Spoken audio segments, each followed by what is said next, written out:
Hi guys, I am that Tarantula guy. Welcome back to the channel. Today I am going to show you how to house your first arboreal tarantula on a budget.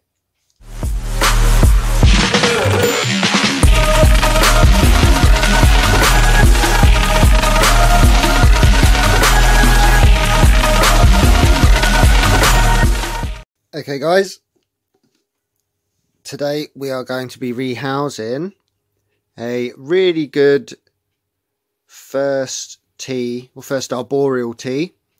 This is Princess Fuzzy Pegs. This is my Avic.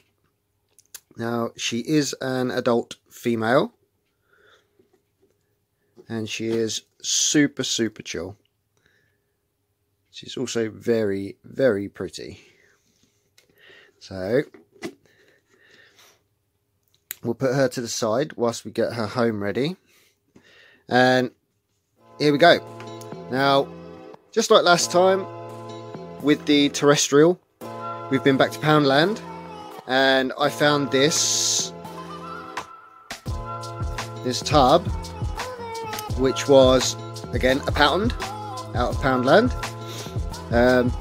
It's got lots of vertical height. It's made out of a flexible plastic. So as with last time, first thing you want to do is wash it. As with last time, I used my B4 or B4 deep clean, which is specifically for Bavaria. Really good disinfectant, makes everything nice and clean. So I give it a spray.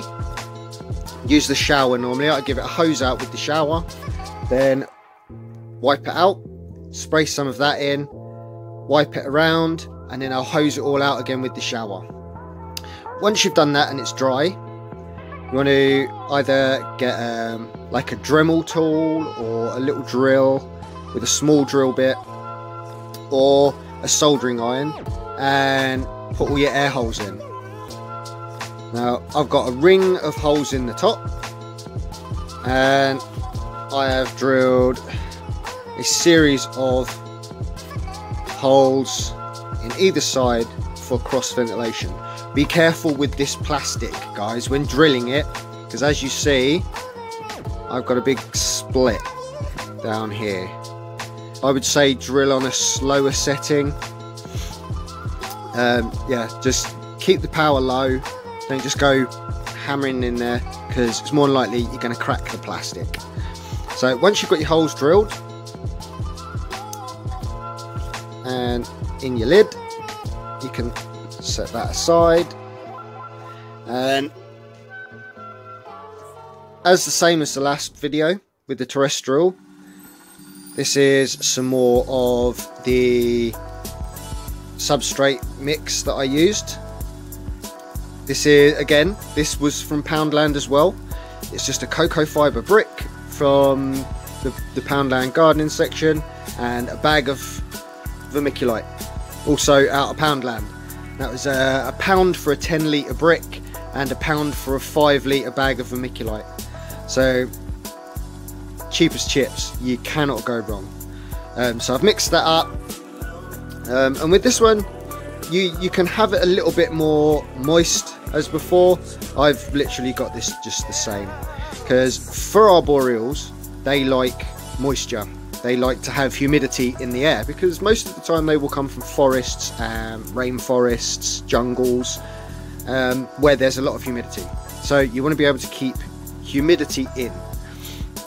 So again, you want to moisten it up and be able to squeeze it so it holds its shape. As you can see, squeeze it, let it go, holds its shape, it doesn't crumble, but when I squeeze it, no water drips out, which is perfect. Once you've got that, you can get your tub, which should be nice and clean, and you want to put some of your substrate in your tub. Now, as I said with terrestrials, you want to give them a good couple of inches. That's not the case with arboreals. Arboreals, they don't need the substrate, they need more vertical height, more things to climb up. So we're going to chuck some of this in here.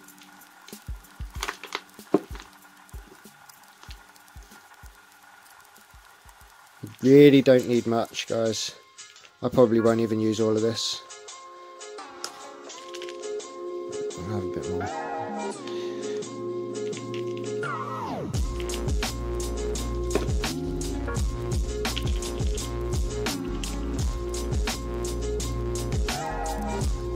There you go, guys. That's all you need, really. About an inch, inch and a half for an arboreal. That's plenty. Now, with arboreals, really important, give them something to climb on, because they will not make their hide on the floor. Arboreals, because they like to climb, they often live in trees, in holes in trees, in the leaves on the trees. So, to represent that, I've got a nice half tube, quarter tube of cork bark. This is a good 6 or 7 inches long. That's plenty long enough. I've got some leaves. Now these leaves, these actually came out of a shop we have in England called B&M. These were $3.99, I believe, for a long, like, 1.5 meters. I think it's on 1.5 meters or 2 meters length of this stuff. They do them in long garlands, guys. So have a look around. I find places like Poundland and B&M dirt cheap for stuff like this. Now, I prefer to use the fabric ones over the plastic ones, because the fabric ones will hold moisture, whereas the plastic ones, they won't. So yeah, I've just got a little cut off of this. Got a little suction sticker on there. I've also got some sticks, and I've got a little bit of moss that I pilfered from another enclosure to put inside. So all of these bits and bobs, all of this stuff, like cork, not cork, like barks, sticks, leaf litter, if you want to use leaf litter, I get it from outside. But as I said in the last video, the terrestrial video, if you're going to take anything from the outside to put into an enclosure, make sure you will boil it. Just put it in a pan, fill it with water, boil it, leave it at a rolling boil. So put it in with cold, bring it up to the boil, then leave it at a rolling boil for about a minute, then take it off that, drain the water out, put it in a pan and stick it in your oven on the lowest possible setting, and then just leave it until it dries out. Go back and check on it, just so you don't set fire to anything. Make sure it's not burning, and just slowly let all of the water dry out of it, and they'll come out nice and dry. They'll have no bugs or pesticides or anything left on them, and they'll be good to go in enclosures, guys. So get outside, get looking. Right, now first off, I want to give my tarantula something to hide behind or climb on. So we're going to put this piece of bark up against the side. Now, luckily I have some of this saved. This is why you don't want to just bung it all in straight away, guys. Save a little bit to the side, because then you can use it to fill your needs when you come to decorating. Like, as you can see in the bottom of here, because I didn't put a lot in here, now I want to anchor this in so as it doesn't fall when my spider climbs on it.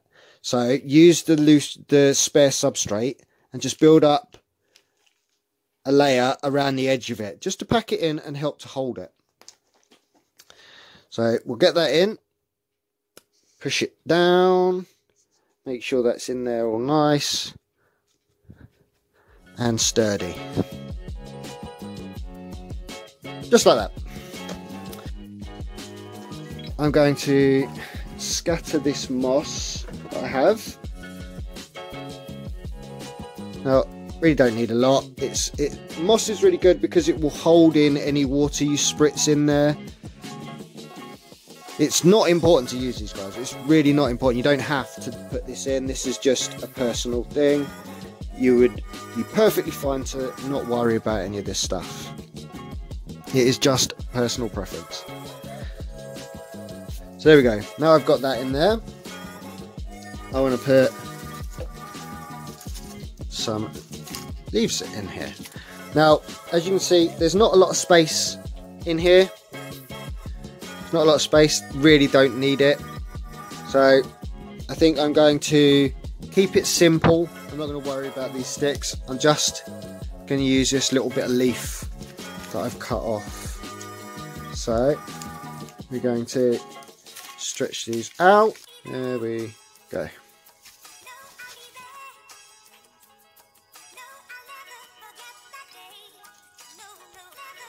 Alright, and then I'm going to stick this. I think I'm going to stick this next to where I put this log. Alright, get that stuck on there. Now, if you have a glue gun, like a hot glue gun, hot glue, whatever you want to call it, you can just hot glue this onto here. It doesn't work with this kind of plastic, that's why I've gone for the suction cup. So, but yeah, experiment, guys, experiment. Like, I could have hot glued these leaves onto this piece of bark, would have been perfect. But because I like the ability to be able to move it or change something, I don't want anything permanent in here. If I get a better enclosure in the future, I could take this one out, put it in something better, and then I can reuse this. Just take everything out, give it a rewash, redo it. But if you've only got the 1T, it's quite okay to make things more permanent in here. So yeah, there we go. That is nice and simple. It's just a cork bark hide, and a few leaves for her to climb on. You don't want to put too much in here. I've had this before where I've put too much stuff into an enclosure and the spider hasn't liked it. It's too busy. It's also really hard for feeding. You lose crickets or you lose your feeder items in there. It's just easier to just keep things simple. As I said with the last one, the spider doesn't really care what you put inside, so long as it's got somewhere warm, dry, that's out of the way of when you're spritzing, if you want to spray inside so the water doesn't hit it. Somewhere dark, that's all they need. They're happy with that. So this is pretty much perfect for what I have in mind. Okay guys, so here you can see a more close-up of the inside. Like I say, it's just some substrate, some moss, piece of bark, and some fabric leaves just stuck on the side. That's it. That's all they need. They don't need anything more than that.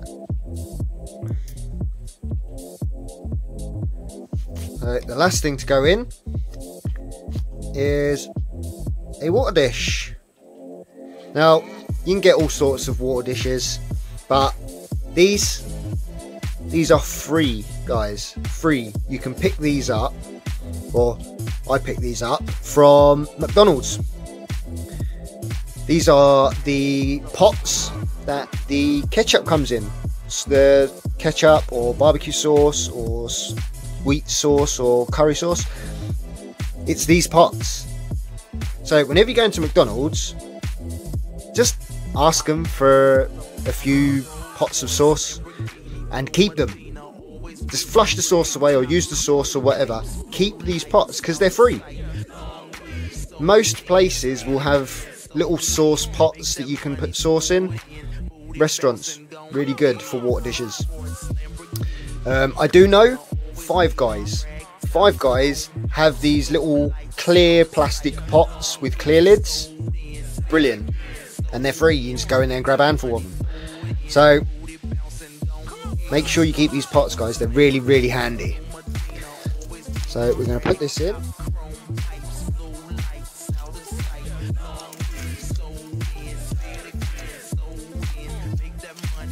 Like so. You're going to pour a little bit of water in there.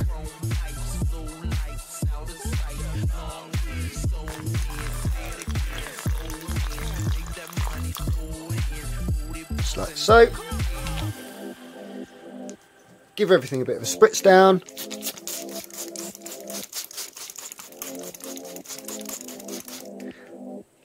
Now, I'm not sure if this matters, guys. I'm really not. Maybe some more of the bigger keepers might be able to know, but I always use warm water, lukewarm water to spray. I don't use cold water.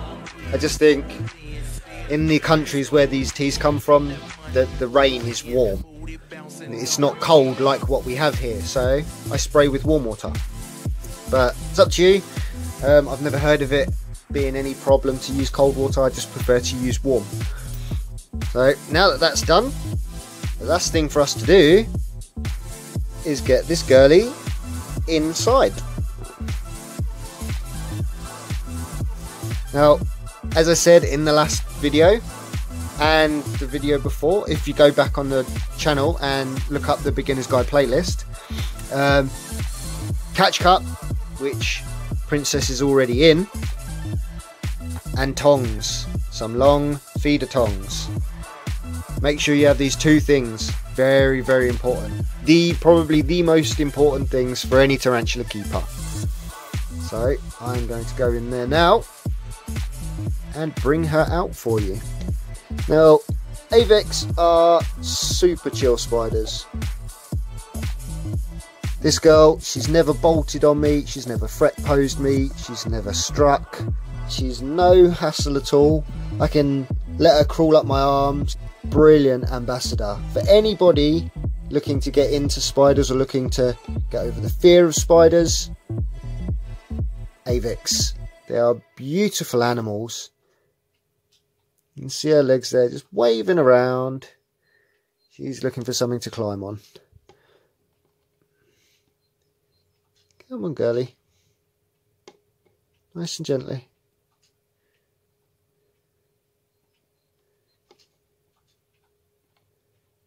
She's going to crawl on my tongs.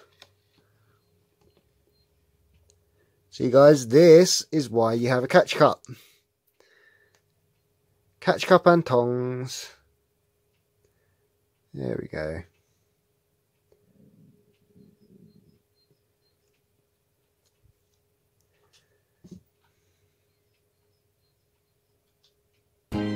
Isn't she beautiful, guys? Beautiful, beautiful spider. Super chill. She's quite happy to just crawl.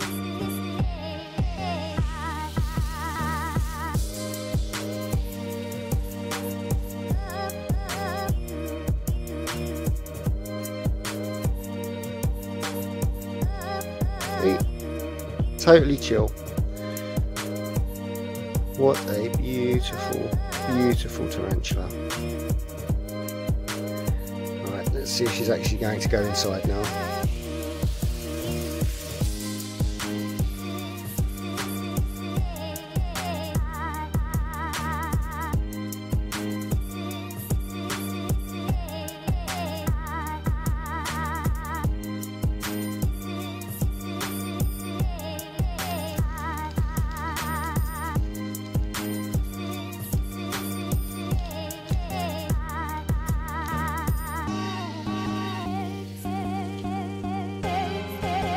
As you can see, plenty of room in there for her. Nice place to hide down there, or in the leaves if she chooses.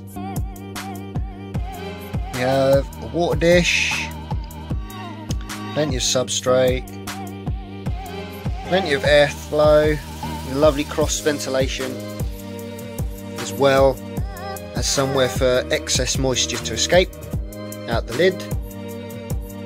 So that's about it. So there you go, guys. It's as easy as that.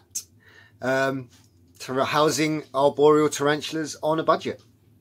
So make sure you get down to your Poundland, your pound stores. Go and have a look. Absolute goldmine. So especially you beginners out there watching, so get yourself down to your pound stores, your B&Ms, your Home Bargains, whatever shops you've got. Just go and have a wander. Like Dunelm, all of those places, they're all really good for it. So go and have a look round, see what you can pick up, and make yourself some budget enclosures. It's a really easy way of getting into the hobby without having to pay hundreds of pounds on these big fancy enclosures. And it's just a really good way of getting into a really good hobby. So yeah, there you go. That is how to house arboreal tarantulas on a budget. I hope you liked it. Hope you enjoyed the video. If you did, make sure you leave me a like. Go down below, leave me a comment. Let me know whether you've learned anything, whether you're going to take anything away from it. Let me know if you want to make some budget enclosures of your own.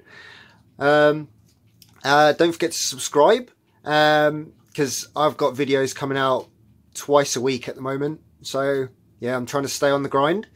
So make sure you stick around for Friday's video. Also, for those of you that are watching Fatal Fangs, the YouTuber collaboration competition, I was in this week's. I was in Sunday's Fatal Fangs, which is round 3. So yeah, make sure you go and have a watch of that. Make sure you vote. Both the video and the voting web address will be in the description below. So yeah, make sure you go and watch those. Make sure you leave me a like, comment down below and subscribe. And I will see you on Friday for the next video. Bye guys.